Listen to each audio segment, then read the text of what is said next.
Welcome, everyone, back to the Believe in Bengal podcast with Solomon Wilcots, right here on Valley Sports, Ohio. Right now, we have one of the best nickel cornerbacks in the National Football League. Mike Hilton is where wide receivers can check in, but they can't check out. Right, Mike?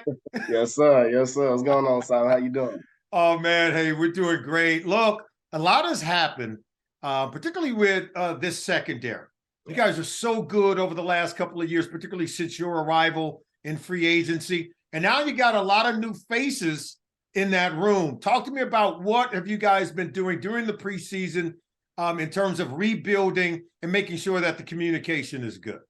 It just starts with our chemistry, not on the field. You know what I mean? We got to be able to communicate off the field and trust each other off the field and kind of build a chemistry to get it rolling on the back end, and then it'll translate to the field. So guys have just been constant communication, asking questions, just trying to make sure we see things the right way and make sure everybody on the same page. And this is a great group of guys. I'm excited about getting rolling with them.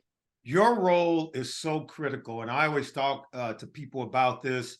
As a nickel corner, you're working with the safeties. Yep. When Von Bell was here, Jesse Bates were here, you're kind of part safety, so you're kind of working with them in a lot of things, but you're a corner.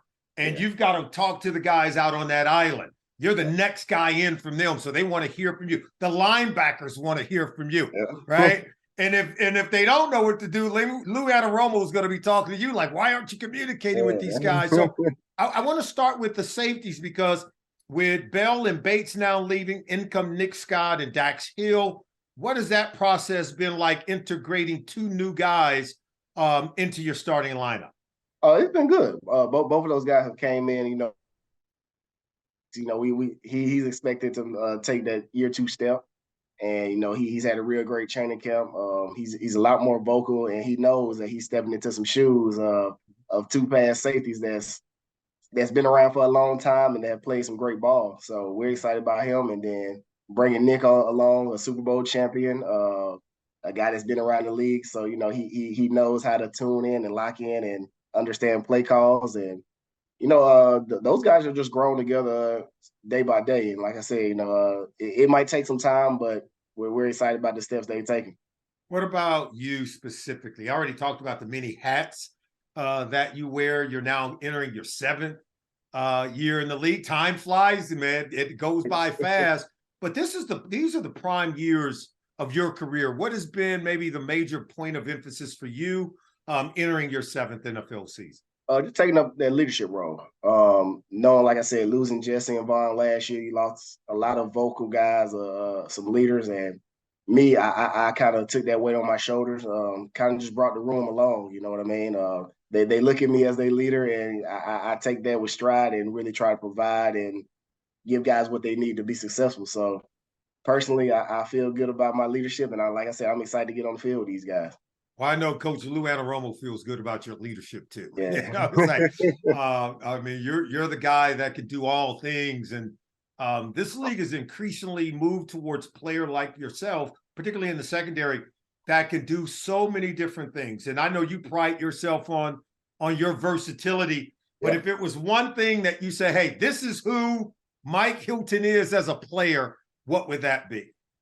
Man, I'm just all-around defensive back. I don't feel like there's a lot of defensive backs that can do what I can as far as run, stopping, quarterback blitzing, coverage. I just don't think there's too many out there like me. And for me to be able to do it at my stature, it's something amazing, honestly. And I'm blessed, and I love what I do. Well, I know quarterbacks around this league. I get to look at the tape. Man, you blitzing like a linebacker the way you hitting these quarterbacks.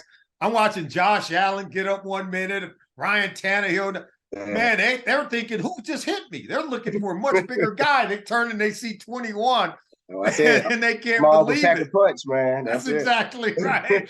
I absolutely love it. Hey, listen, we're now entering the regular season. You guys are going to start off the season against the Cleveland Browns. Just kind of talk to me about the mindset. I know you guys have begun to do work on them as you get ready for week one, heading into 2023. What is the point of emphasis going into that first regular season game to kick off 2023?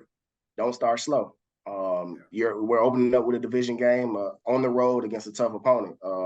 So we know the energy is going to be high, but we got to lock in on our job and focus and take it one game at a time.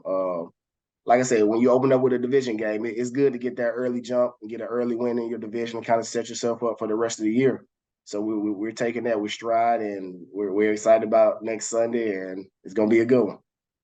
The Cleveland Browns, man, look, they bring Nick Chubb to the table. Yeah, I no tell slouches. everyone, right? He is something else. Just kind of talk about the dynamic of Deshaun Watson of 2020 could show up at any minute.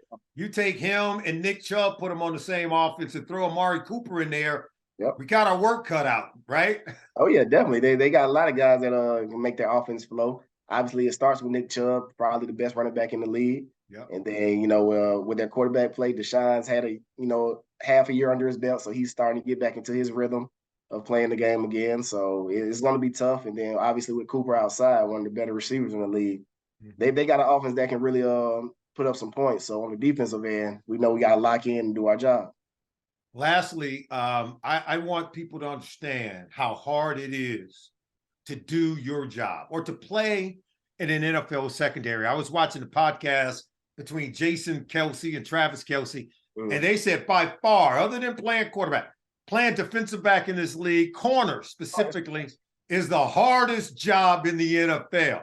To that, you say what? I wholeheartedly agree. I mean, think about it. We're working backwards that somebody is running full speed towards us.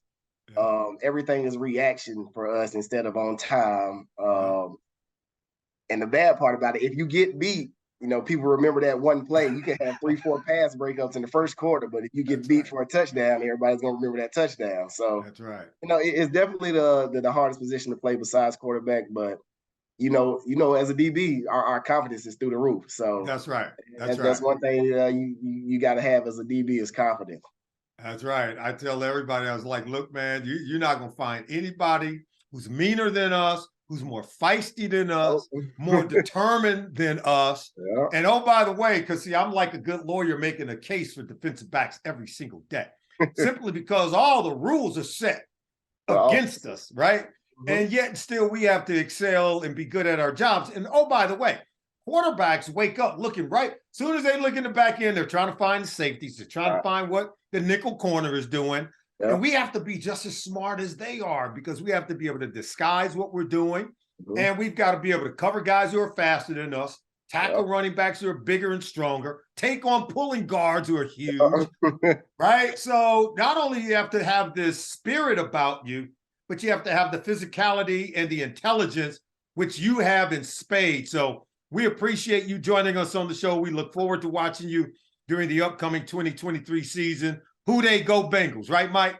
Who they, man. See y'all week 1. All right, well, man, take care. Thank you for joining us on the Believe in Bengal podcast. Appreciate it, son.